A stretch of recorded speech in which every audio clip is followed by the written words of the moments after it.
Geography. Pennsylvania and Michigan also share opposite shorelines on Lake Erie, and ironically, Pennsylvania has the larger Lake Erie shoreline. As Michigan has one of the Great Lakes corresponding to her own name via Lake Michigan, so too, in a local sense, does Pennsylvania, with Lake Erie matching the city of Erie, Pennsylvania. Flint, Michigan and Allentown, Pennsylvania make a pair of spunky sister cities that were once thriving industrial centers and have had to reinvent themselves after their suffering of woes captured the attention of the nation.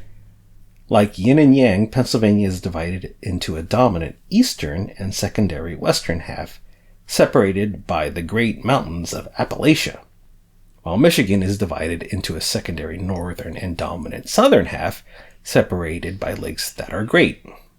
Since Pennsylvania is considered the keystone state in between the 6 southern states of the South and 6 states of the North of the original 13, Michigan is a secondary keystone state of the second batch of 13 states. Reason being, Michigan has territory due north and south of Canada.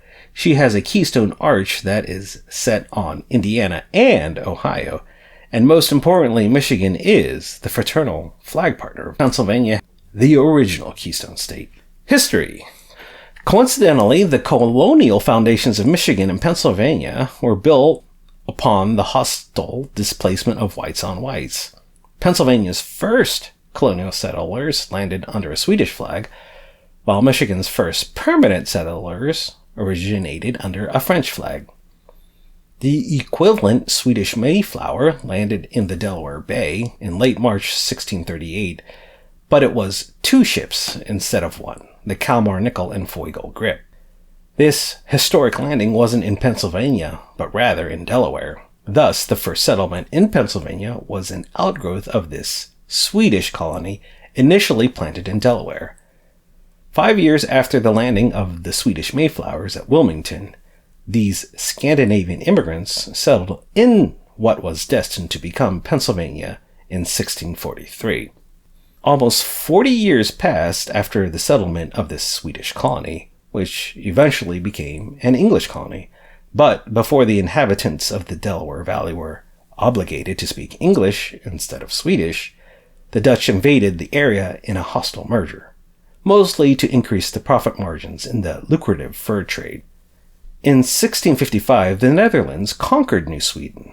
The Dutch allowed the various Scandinavian colonists, mostly Finnish and Swedish, to stay. 11 years later, the British conquered the Dutch in 1664, assuring that future peoples living in the Delaware Valley were to speak English. But Pennsylvania was not yet Pennsylvania. The English conquistadors attached the settled area to New York Colony.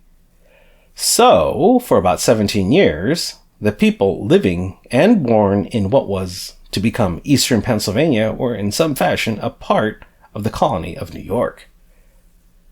Pennsylvania's start as a separate English colony was the proverbial story of the little fish getting eaten by the bigger fish that later got eaten by the biggest fish that was later sold at market to pay off a debt.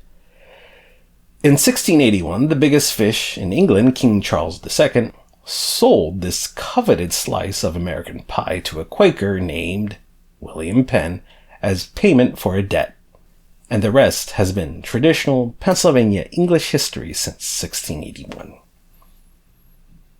Michigan was also an outgrowth of a non-British colony that was later obliged to speak English. Again, like the story of the Mayflower, the first European settlers of Michigan crossed a body of water, the St. Mary's River, from Ontario, Canada, to the Upper Peninsula of Michigan. But in this case, it only took a few minutes or hours instead of a few months. The names of the boats that brought Michigan its first permanent settlers have been lost in the annals of time, if the boats were even named. Instead, the name Marquette has become well remembered for Michigan in much of the same manner William Penn is for Pennsylvania.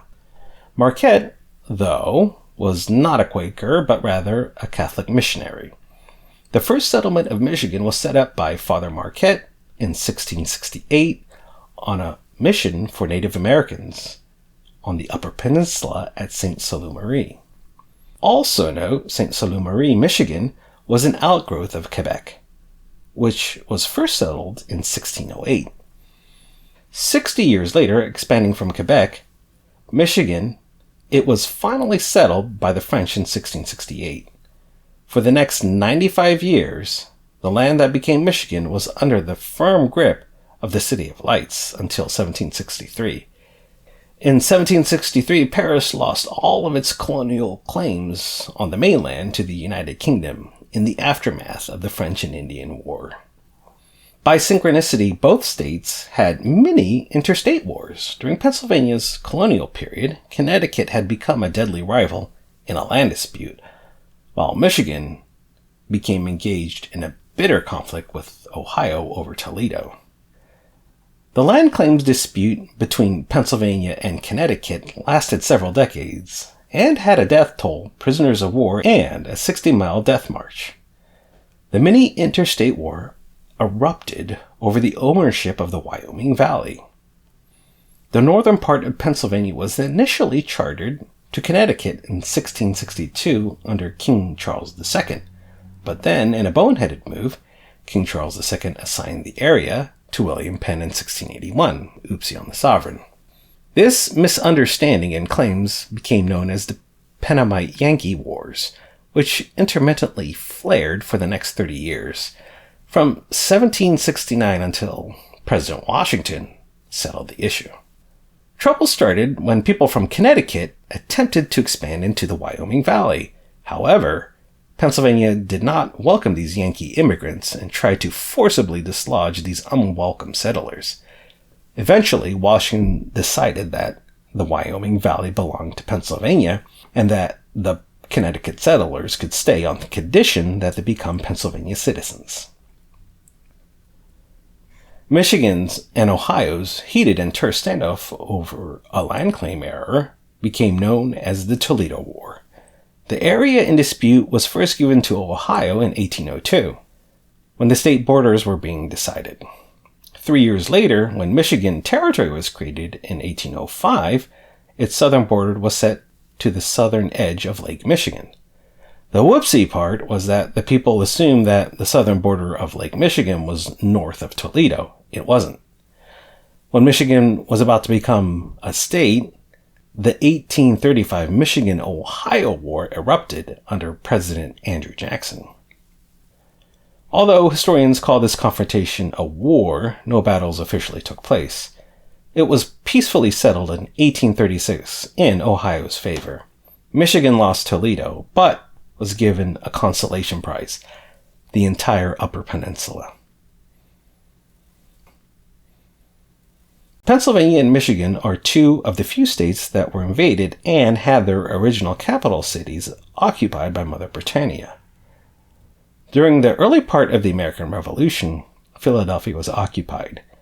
In the aftermath of the disastrous Battle of Brandywine on September 11th, 1777, Loyalist forces were able to occupy Philadelphia. The British Loyalist occupation forced the evacuation of the pre-constitutional U.S. Congress westward to York, Pennsylvania, where the first Constitution was written, the Articles of Confederation. The British forces finally left Philadelphia in 1778 in order to defend New York City, as the new rebel French alliance worried the British. In Michigan, the British invading army came from the north during the War of 1812. The British Army, under the command of General Isaac Brock, with the original Native American Tecumseh, marched into Michigan and successfully captured Detroit. The fall of Detroit led to the deadliest and most tragic loss of U.S. forces from Canada at the Battle of Frenchtown on January 18th to 23rd, 1813. Frenchtown started out as an easy win for the United States, but Canadian forces rallied with fresh troops from occupied Detroit. Of the 1,000 U.S. defenders at Frenchtown, nearly half lost their lives that day, but it didn't end there. Then nearly 100 of the injured U.S. troops who surrendered were murdered by Native American allies of the British when transporting them north was deemed too difficult a task. The Civil War reached a climactic height at Gettysburg, Pennsylvania. It was the largest battle of the war and is considered the turning point in favor of the Union. Michiganders played a critical role as defensive wingmen, repulsing this most mighty of Confederate advances, arguably saving the day. Also of note, a short list of Michigan defenders at the Battle of Gettysburg include the Chief of Artillery, Henry Jackson Hunt of Detroit, General Elon J. Farnsworth, and one of the most important U.S. cavalry units to roll thunder, the Michigan Cavalry Brigade. The Michigan Cavalry was better known as the Michigan Wolverines, and was under the command of Colonel Armstrong Custer. Henry Jackson Hunt was the Chief of Artillery, who was responsible for decimating and debilitating the Southern charge into Northern lines. A loss in Pennsylvania of this magnitude on the eve of the 4th of July after 2 years of bloody conflict would have certainly broken Union morale, and most likely would have led to the independence of the Confederate States of America. Michigan and Pennsylvania also gave America two real Indiana Jones caliber heroes at the turn of the 20th century: Charles Lindbergh and Robert Perry. It may be somewhat of a foggy memory for most Pennsylvanians, but the Keystone State was the birthplace of Robert Perry, the first person to reach the North Pole in 1909. Perry was born in Crescent, Pennsylvania on May 6, 1856. A few years later, the name Spirit of St. Louis became a part of the American vocabulary, thanks to Charles Lindbergh in 1927. Charles Lindbergh was born in Detroit, Michigan, and became the first person to fly solo across the Atlantic from New York to Paris, France. Part of the reason why these Indiana Jones-type figures have lost their luster, unlike their contemporary counterpart Amelia Earhart, is due to their short-sighted points of view, which were quite common in that era. Charles Lindbergh espoused a superior greatness of his ethnic line, while Perry fathered several children with Inuit women in the Arctic, even though he was already married. It seems Perry's potentially embarrassing behavior was ignored by the media, so as to maintain a Boy Scout image for publicity dollars. After their accomplishments, they became national drama kings. The murder and kidnapping of Charles Lindbergh's son sent the nation into an uproar in 1932, many calling it the crime of the century. As was a common sentiment of the time, Lindbergh was outspokenly proud and convinced of Nordic superiority. Ironically, the man who was eventually convicted of kidnapping and murdering Lindbergh's son, Bruno Richard Hauptmann, was from the country of Germany.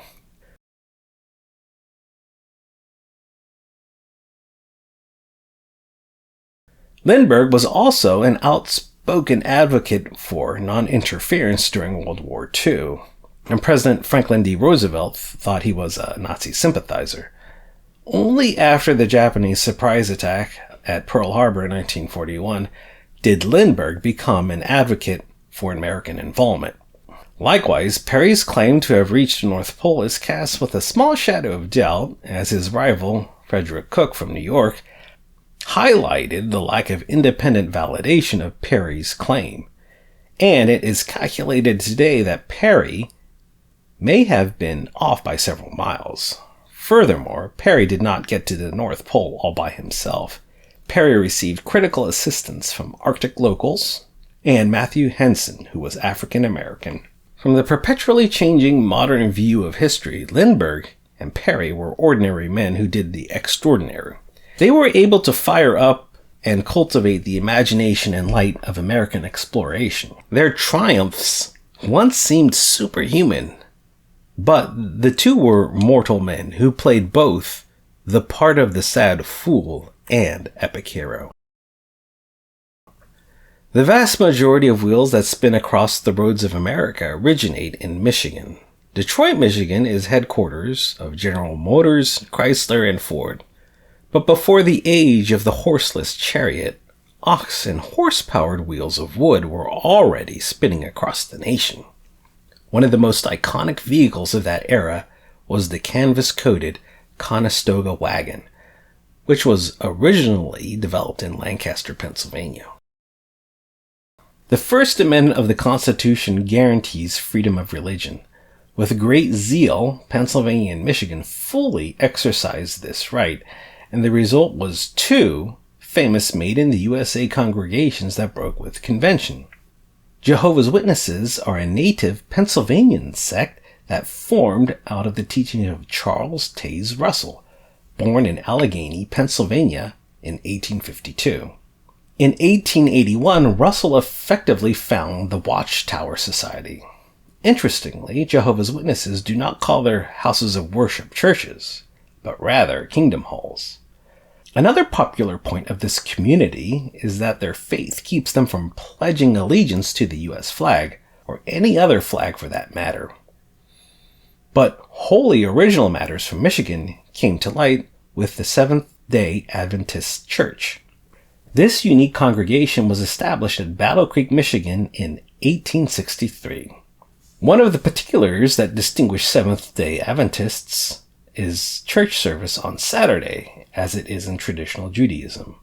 Also note, Jehovah's Witnesses earned a profound measure of respect in Germany since they did not cooperate with the Nazi regime, and notably refused to salute the Third Reich's flag. Many perished under the Purple Star in the death camps for their religious beliefs.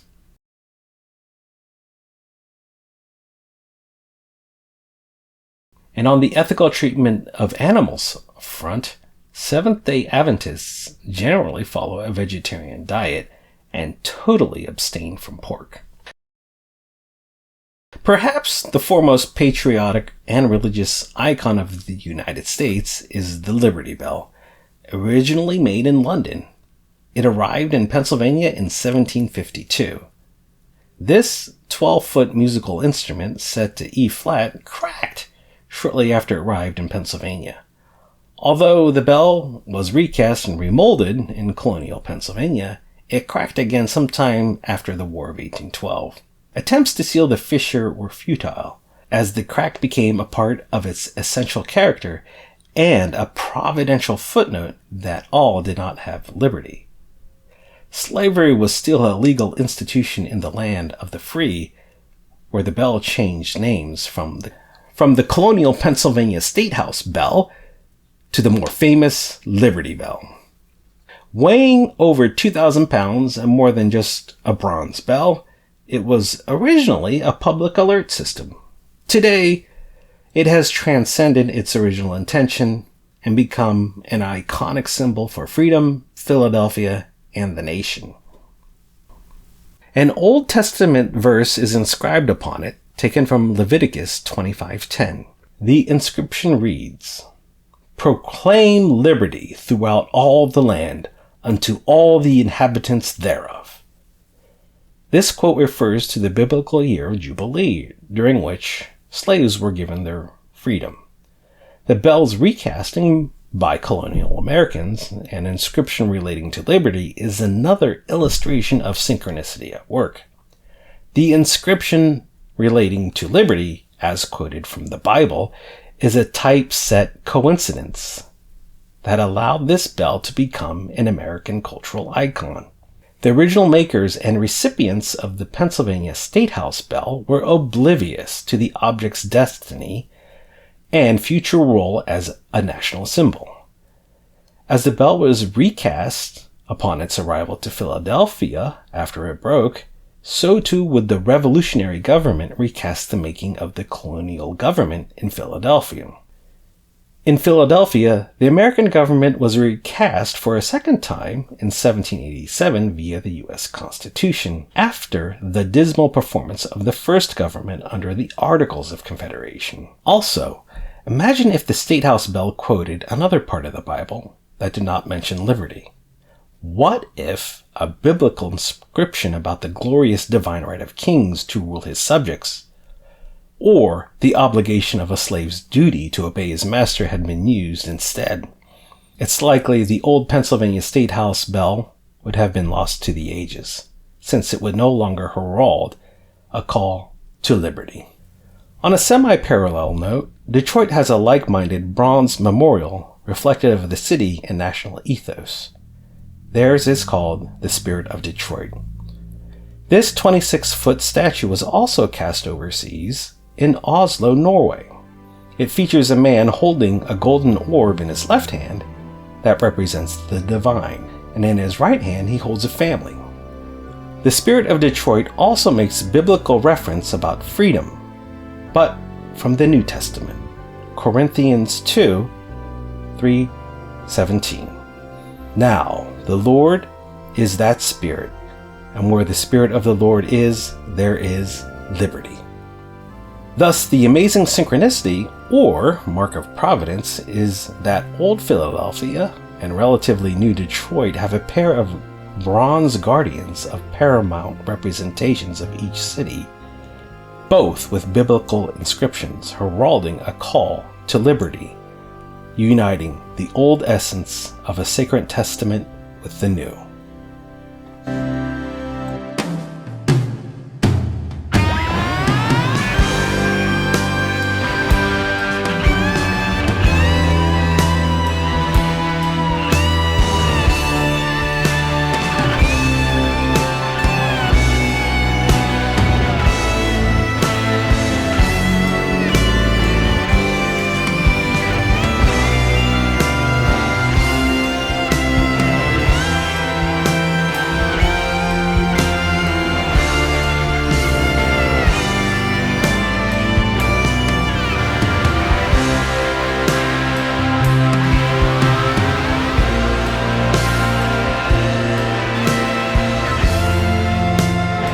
Be sure to stay for the last part that deals with cultural coincidences.